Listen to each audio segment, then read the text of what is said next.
জীবনের এই পথে এগোতে এগোতে আমরা কোথাও থেমে যাই। আমরা জানি না কেন।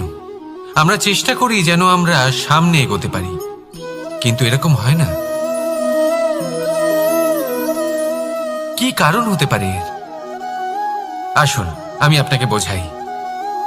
মনে করুন আপনি কোনো রাস্তায় হাঁটছেন, আপনার পা মুচকে গেল, আপনি পায়ে আঘাত পেলেন। এখন এই আঘাত যদি আপনাকে পথ চলতে বাধা দেয়, তখন আপনি থেমে যান। যদি আপনার ভাবনা চিন্তা ক্ষুদ্র হয়, তাহলে আপনি জীবনে কখনোই এগোতে পারবেন না। ভেঙে যাওয়া কলম দিয়ে আপনি কখনো চিঠি লিখতে পারবেন না। ঠিক সেইভাবেই যদি আপনার মনে অন্যের জন্য হিংসা থাকে, তাহলে আপনি আপনার নিজের ভাগ্য লিখতেই পারবেন না। কাজের প্রতি আলস্য আপনাকে কখনো ধনী হতে দেবেই না, আর ধনের প্রতি লোভ তা আপনাকে কখনো মহান হতে দেবে না। ছোট একটা কথা, কিন্তু এ হলো অত্যন্ত গুরুত্বপূর্ণ। ভাবনা চিন্তা অবশ্যই করুন, আর বোঝার চেষ্টা করুন সেটা যা আপনি বুঝতে চান। হতে পারে আপনি এমন কোনো পথ খুঁজে পেলেন যার ফলে আপনি কোনো খারাপ পথে যেতে যেতে থেমে গেলেন, বা আপনি এমন কোনো অর্থ খুঁজে পেলেন যা আপনাকে মহান হবার পথে অগ্রসর করে দিল। রাধা রাধা। অহংকার এ হলো ছোট একটা শব্দ, কিন্তু এর প্রভাব অত্যন্ত বৃহৎ হয়ে থাকে। আর সব থেকে বড় সমস্যা হলো মানুষ আজ অবধি বুঝতেই পারেনি যে এই অহংকারের বাস্তব রূপ কিরকম। কেউ একে গর্বের নাম দেন, কেউ একে আত্মসম্মানের নাম দিয়ে থাকেন, এবং কোথাও একটা এমন সময় চলে আসে যখন সময় এই অহংকারকে ভেঙে খান খান করে দেয়। আর তখন না গর্ব আপনাকে বাঁচাতে পারে, না আপনার আত্মসম্মান। এখন যদি আপনাকে উদাহরণ দিই, তাহলে যেখানে আপনি বসে আছেন সেই ঘরেই ওপরে তাকান, সেই ছাদের দিকে। যদি এই ছাদ অহংকার করতে থাকে যে দেখো, আমি তো সব থেকে উঁচু জায়গায় আছি, আমার চেয়ে ওপরে আর কেউ নেই, আমি এই ঘরে থাকা সমস্ত ব্যক্তিকে ছায়া প্রদান করি, যদি এই অহংকার এসে যায় তাহলে কি? একবার ভেবে দেখুন, যদি পরের দিন তার উপর আরো একটা তলা বানিয়ে দেওয়া হয় তাহলে কি?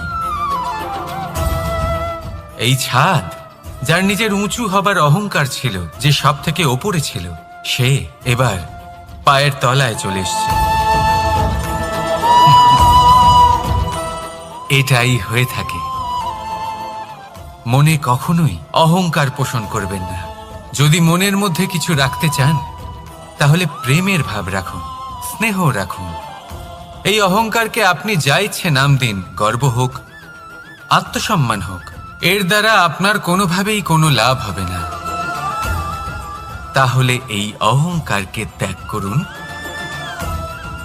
আর আমার সাথে ভালোবেসে বলুন, রাধা রাধা। একটা সিদ্ধান্ত। এই জীবনে একটা সিদ্ধান্তের গুরুত্ব কি হতে পারে তা কখনো ভেবে দেখেছেন? একটা সিদ্ধান্ত সেই ভিত্তি হতে পারে যা আপনার পুরো জীবনকে বদলে দিতে পারে, এই সমস্ত সংসারকে বদলে দিতে পারে, ভবিষ্যৎ বদলে দিতে পারে। এই সিদ্ধান্ত যে কোন রাস্তা চয়ন করতে হবে, সেই সিদ্ধান্ত যে কখন সামনে এগোতে হবে আর কখন থেমে যেতে হবে, সেই সিদ্ধান্ত যে কখন যুদ্ধ করতে হবে আর কখন নিজেকে পিছু পা হতে হবে। এই সিদ্ধান্ত হলো খুব গুরুত্বপূর্ণ। আর আপনি তো এই সংসারে একা নন, তাই আপনার একটা সিদ্ধান্ত শুধু আপনার জন্যই নয়, সমস্ত সংসারের জন্য গুরুত্বপূর্ণ হতে পারে। এবার এই সিদ্ধান্ত আপনারই হবে। ভাবনা চিন্তা করে নেবেন, সাফল্য পাবেন। রাধা রাধা। ভবিষ্যৎ। সংসারে এমন কোন ব্যক্তি আছেন যিনি নিজের ভবিষ্যতের বিষয়ে ভাবেন না? যে কেউ ভাবেন আমার ভবিষ্যৎ কিছু এরকম হবে, আমি ভবিষ্যতে এরকম কিছু একটা করব, এই সুবিধা থাকবে, এই আনন্দ পাবো, ইত্যাদি ইত্যাদি। কিন্তু সত্যি বলি, ভবিষ্যতের থেকে বড় ভণ্ড আর কেউ নেই। ভবিষ্যৎ আপনাকে ছেড়ে চলে যাবে, আপনি জানতেও পারবেন না। ভবিষ্যৎ আপনার থেকে আপনার বর্তমান কেড়ে নেবে। অনেক সময় আমরা ভবিষ্যতের বিষয় ভাবতে থাকি, দুশ্চিন্তা করতে থাকি।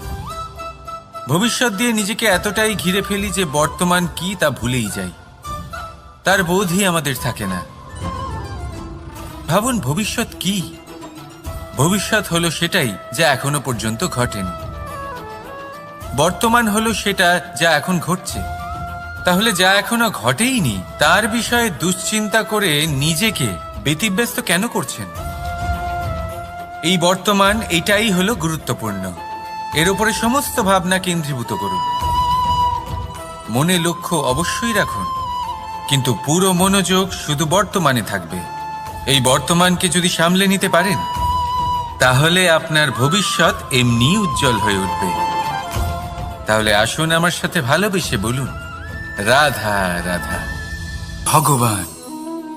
প্রত্যেক কঠিন পরিস্থিতিতে এই নামই আছে যা আমাদের উপায় দিয়ে থাকে। ব্যক্তি যান, ভগবানের পুজো করেন, আরাধনা করেন, ব্রত পালন করেন, মন্দিরে যান, পুজো পাঠ করেন, ভগবানকে জাগিয়ে তোলেন। আর তারপর শুরু হয় সমস্ত প্রশ্ন। হে ভগবান, আমার সাথে এরকম কেন হচ্ছে? কেন আমারই জীবনে এত দুঃখ আছে? আমি কিভাবে এর সম্মুখীন হব? আমাকে কেন এত কষ্ট ভোগ করতে হচ্ছে? হে ভগবান, আমি কি করব? আমাকে সাহায্য করুন, কোনো রাস্তা দেখান।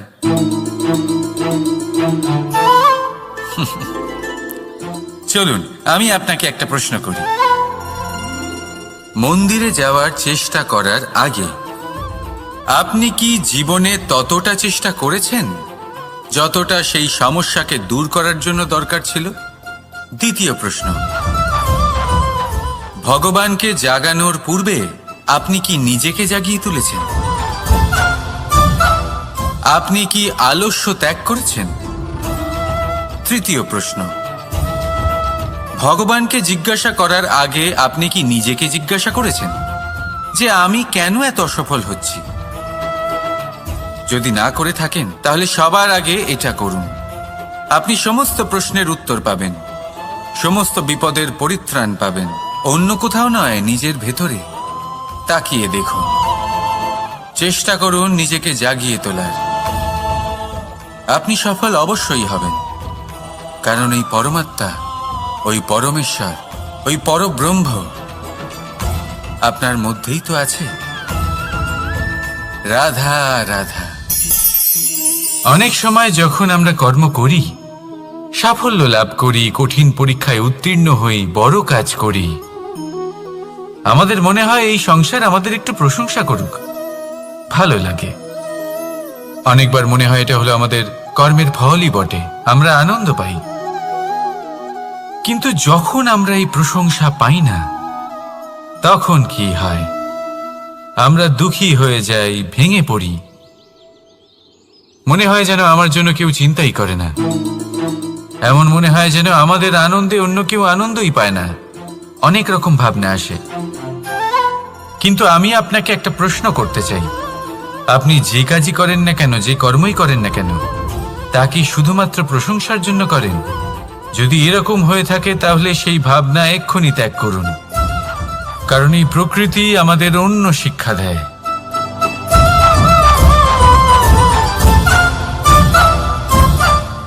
এই ফুলকে দেখুন। এই যে ফুলের সুবাস, যা আমার মনকে উচ্ছ্বসিত করে তোলে, মনে শক্তির সঞ্চার করে, এই সুগন্ধ।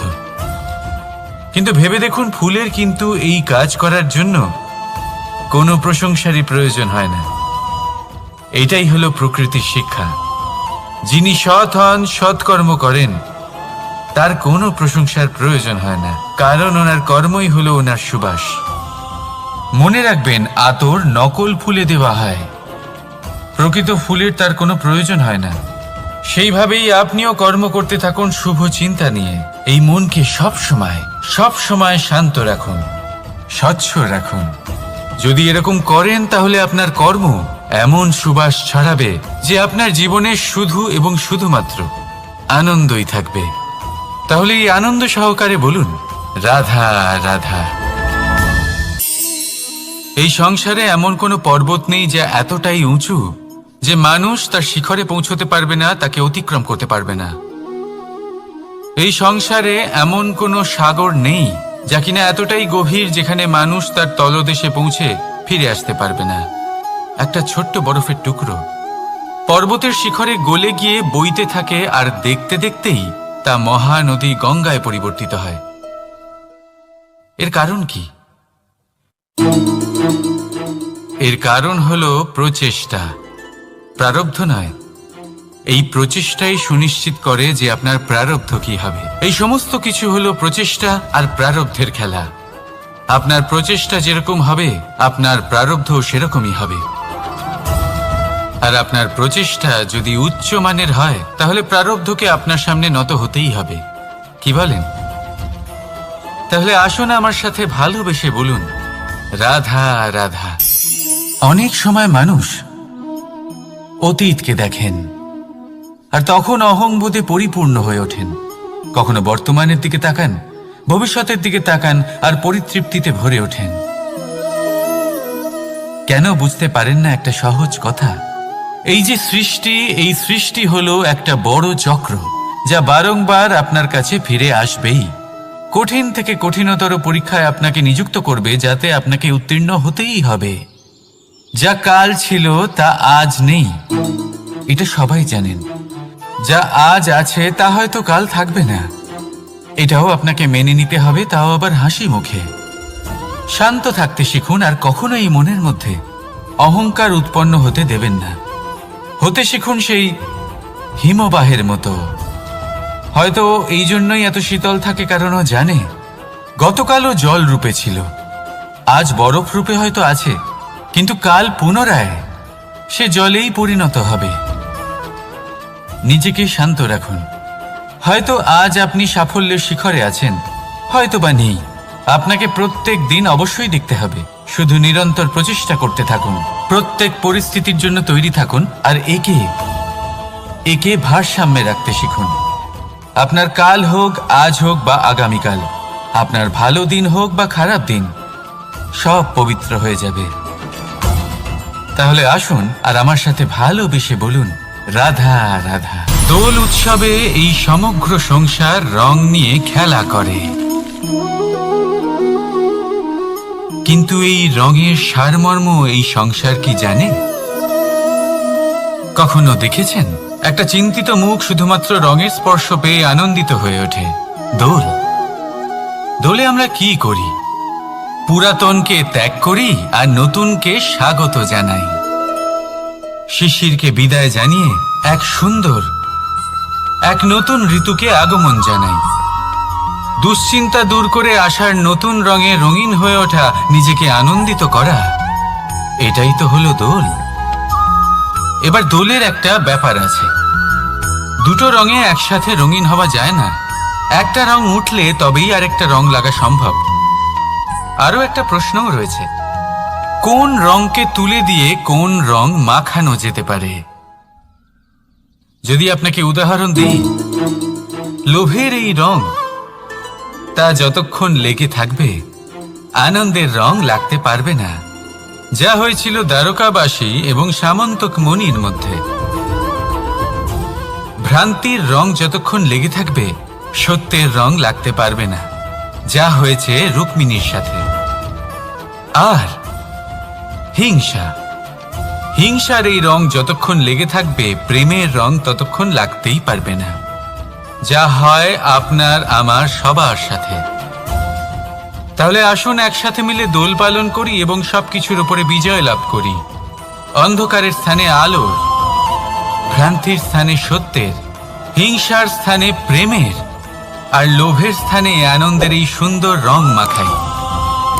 শত্রুতা, ঘৃণা, হিংসা এই সব কিছু ত্যাগ করি আর সকলের সখা হয়ে উঠি। আর ভালোবেসে বলি, শুভ দোল। হ্যাঁ, ওটা তো আমরা অবশ্যই বলবো। রাধা রাধা। ধন, ধন হলো কারোর জন্য মোহ, আবার কারোর জন্য মায়া, কারোর জন্য হয়তো ভাগ্য, আবার কারোর জন্য কর্মের পারিশ্রমিক। দেখতে গেলে এই ধন হয়তো সবার জন্যই অত্যন্ত প্রয়োজনীয় হয়ে থাকে। সেই জন্যই তো মানুষ নিজের সমস্ত জীবন অতিবাহিত করেন এই ধন অর্জন করার জন্য। অনেক মানুষ এমনও হয় যাদের সমস্ত জীবন এই ধন অর্জন করতেই কেটে যায়। প্রত্যেক মানুষই চেষ্টা করেন যেন তিনি ধনী হন, যত সম্ভব বেশি ধন অর্জন করতে পারেন, সম্পন্ন থাকতে পারেন। আর তা হবে নাই বা কেন? কারণ এটাই হলো এমন এক বস্তু যা আদান প্রদান এমন নানান কাজে আসে। চেষ্টা তো সব মানুষই করেন, ধন অর্জন সব মানুষ করতে পারেন না। কারণ হলো এটাই যে মানুষ ভাবেন যে তার কাছে কিছু ধন এলে তারপর তিনি কিছু করে দেখাবেন, আর ধন ভাবে যদি এই মানুষ কিছু করে দেখান তাহলে আমি তার কাছে আসব। সেই জন্য কিছু করে দেখান, এমন শ্রেষ্ঠ কাজ করে দেখান যাতে ধন নিজেই আপনার কাছে ছুটে আসে। যদি আপনি ধন লাভের আশায় ছোটেন তাহলে আপনি নিজের সন্তোষ ভাব হারিয়ে ফেলবেন। কিন্তু এই সম্পত্তি যদি আপনার কাছে ছুটে আসে তাহলে আপনাকে মহান বলা হবে। সেই জন্য কাজ করুন, শ্রেষ্ঠ কাজ করে দেখান, দেখবেন এই ধন ফলস্বরূপ আপনার কাছে আসবেই আসবে। তাহলে আসুন আমার সাথে ভালোবেসে বলুন রাধা রাধা। মানুষের সবথেকে বড় শক্তি কি? তার বাহুবল, অর্জন করা ধন, নাকি তার পেছনে দাঁড়িয়ে থাকা তার সমর্থক বা প্রশংসকদের দল, নাকি ঈশ্বরের আশীর্বাদ? সেটা কি? মানুষের সবথেকে বড় শক্তি হলো একটাই, আর তা সকলের মধ্যে আছে, আর তা হলো তার নিজের অস্তিত্ব, যা অন্য কারোর মধ্যে নেই। সংসারে অনেক লোক রয়েছেন কিন্তু কেউ আপনার মতো নন। এটা হলো আপনার শক্তি, এ হলো আপনার নিজস্ব শক্তি। দুর্ভাগ্যবশত বেশিরভাগ মানুষ এটা বুঝতে পারেন না, নিজের শক্তিকে চিনতে পারেন না। কিন্তু যদি আপনি চিনতে পারেন তাহলে আপনি নিজের অন্তরে অনুভব করবেন একটা অসীম শক্তির অস্তিত্ব। যে সাফল্যের পথে আপনি চলছেন আপনি দেখবেন যে এই সাফল্যের দ্বার নিজে থেকেই খুলে গেছে। শুধু প্রয়োজন হলো নিজের এই শক্তিকে চিনে নেবার, নিজের এই বিশেষত্বকে বোঝার। কারণ এই যে আপনার বিশেষত্ব, এ কোনোদিনও আপনার থেকে দূরে চলে যাবে না, চিরকাল আপনার সাথে জড়িত থাকবে। যদি আমি বাহুবলের কথা বলি, সময়ের সাথে সেটা চলে যাবেই।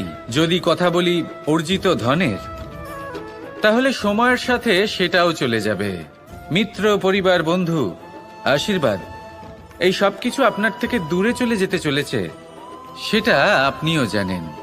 কিন্তু এই যে আপনার অস্তিত্ব, আপনার বিশেষ শক্তি যা শুধু আপনার সাথে আছে, তা চিরকাল আপনার সাথেই জুড়ে থাকবে। দরকার হলো শুধুমাত্র এটা চিনে নেওয়ার, নিজের উপর বিশ্বাস রাখার, আর জীবনে এগিয়ে চলার। আপনি যদি এটা করেন তাহলে সবাই এটা দেখে আপনার থেকে শিক্ষা নেবেন।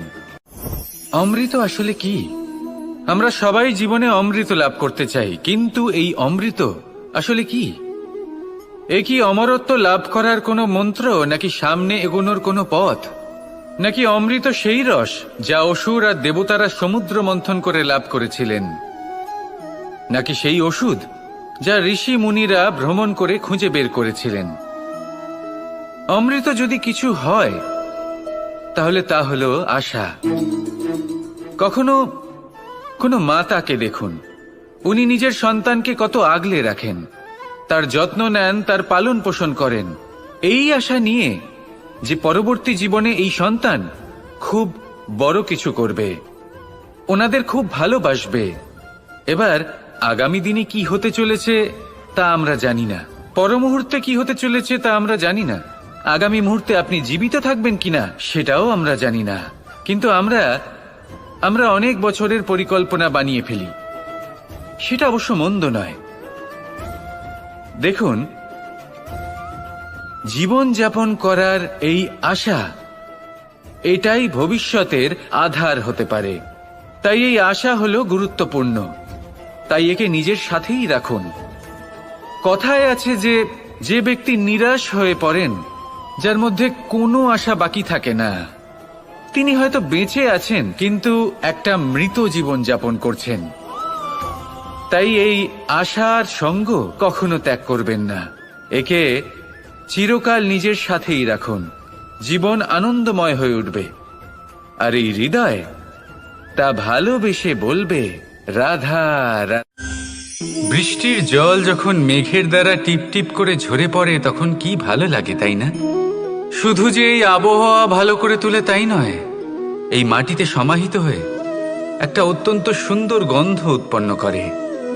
এই লতাপাতা, এই বৃক্ষ এদের জীবন দান করে, এদের পুষ্ট করে তোলে, আর তার সাথেই অনেক জীবের কল্যাণ করে। কিন্তু ভাবুন, যখন বজ্রপাত হয় তখন কি হয়? এই সমস্ত জলের ফোঁটা অনিয়ন্ত্রিত হয়ে যায়, একটা ভয়ানক বন্যার রূপ নিয়ে নেয়, যা শুধুমাত্র মহাবিনাশ করে। এর সারমর্ম কি? এর সারমর্ম হলো কর্ম করুন, কিন্তু তার নিয়ন্ত্রণ রেখে।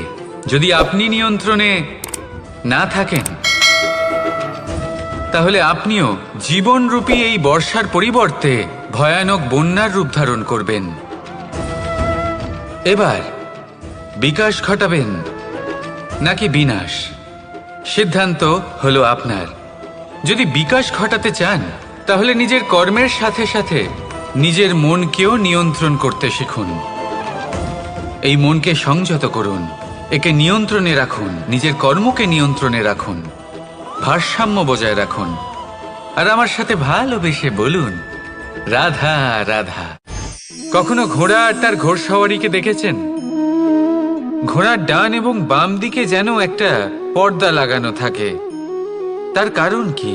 যাতে ঘোড়া অন্য কোনো দিকে দেখতে না পায়, শুধুমাত্র সামনে দেখে আর সেই দিকেই এগোতে থাকে। বলতে গেলে এটা খুব সাধারণ ব্যাপার, কিন্তু এর পেছনে খুব বড় এক বিজ্ঞান লুকিয়ে রয়েছে। আপনি যদি জীবনে নিজের লক্ষ্যে পৌঁছতে চান, তাহলে আপনাকে এদিক ওদিক তাকানো বন্ধ করতে হবে, শুধু সামনে নিজের লক্ষ্যের দিকে তাকিয়ে থাকতে হবে। তখনই জীবনে সাফল্য লাভ করবেন। ঘোড়া তো শুধুমাত্র এক পশু, তার উপরে লাগাম পরাতে হয়, চোখের ডান এবং বাম দিকে পর্দা পরিয়ে দেওয়া হয়। আপনি হলেন মানুষ, আপনাকে লাগাম কে পরাবে? কেউ না। এটা আপনাকে নিজেকেই করতে হবে। মনের গভীরে প্রবেশ করুন আর আবেগগুলিকে লাগাম পরান, তাদের নিয়ন্ত্রণ করতে শিখুন। আর নিজের দৃষ্টি সামনে, শুধু নিজের লক্ষ্যের দিকে। মনে রাখবেন, যদি আপনার দৃষ্টি শুধুমাত্র নিজের লক্ষ্যে থাকে, তাহলে লক্ষ্যভেদ অবশ্যই করবেন। যদি একাগ্রতা এদিক ওদিক চলে যায়, তাহলে লক্ষ্য হারিয়ে যাবে। রাধা রাধা। রাজ্য, শাসন, সাম্রাজ্য, সংস্থাপনা, এগুলিকে সফল কখন বলা যেতে পারে?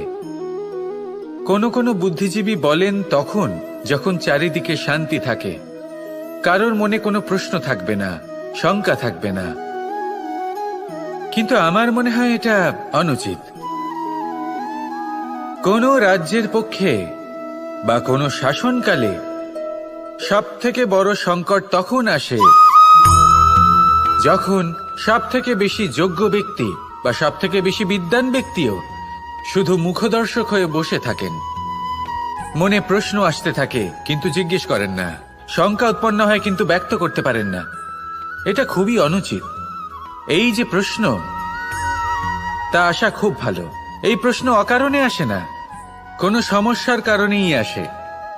এই প্রশ্নের দ্বারা আপনি সেই সমস্যাগুলি দেখতে পাবেন যাতে আপনি এতদিন অনভিজ্ঞ ছিলেন। আর যত প্রশ্নের নিবারণ আপনি করবেন, ততই আপনার রাজ্য, আপনার শাসন আরো শ্রেষ্ঠ হয়ে উঠবে। এই প্রশ্ন, এই শঙ্কা এগুলো আপনাকে সমাধানের চূড়াতে অবশ্যই নিয়ে যাবে। সেই জন্য না প্রশ্ন করা অনুচিত, আর না শঙ্কা ব্যক্ত করা অনুচিত, আর না তিনি মূর্খ যিনি প্রশ্ন করেন, শঙ্কা ব্যক্ত করেন। তাই এনাদের কখনো দূরে করে দেবেন না, এনাদের নিজস্ব মতামত রাখতে দিন।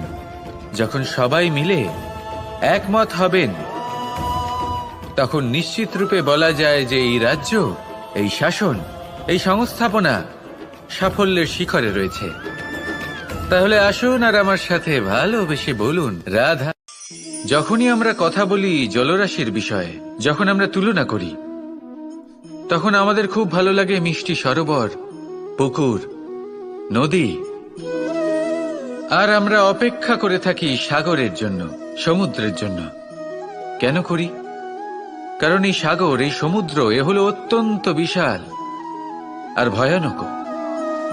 এর জলও কিন্তু নোনতা, যা আমরা পান করতে পারি না। কখনো ভেবে দেখেছেন এই সমুদ্রের অন্তরে এই নোনতা জল, এই নোনতা ভাব, এটা আসে কোত্থেকে?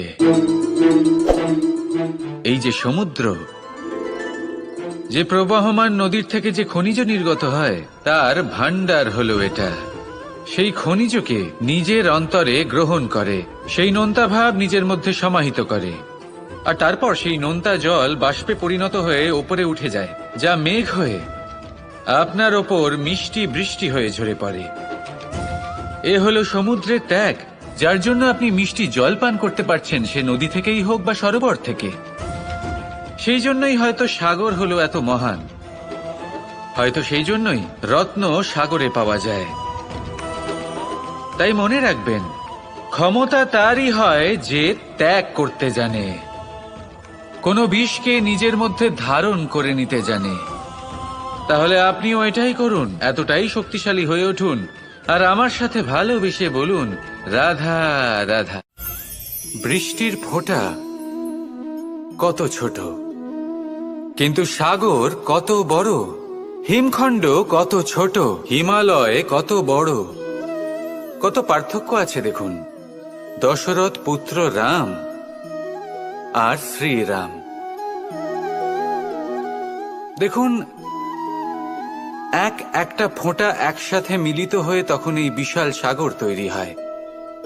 সকল হিমখণ্ড যখন একসাথে মিলিত হয়, তখন এই বিশাল মহান হিমালয় গঠিত হয়। সেইভাবেই একটা ছোট্ট বনবাস দিয়ে শুরু হয়েছিল একটা যাত্রা, রাম থেকে শ্রীরাম হবার পথে, মর্যাদা পুরুষোত্তম হবার জন্য। কিন্তু এর থেকে আপনি কি শিখলেন?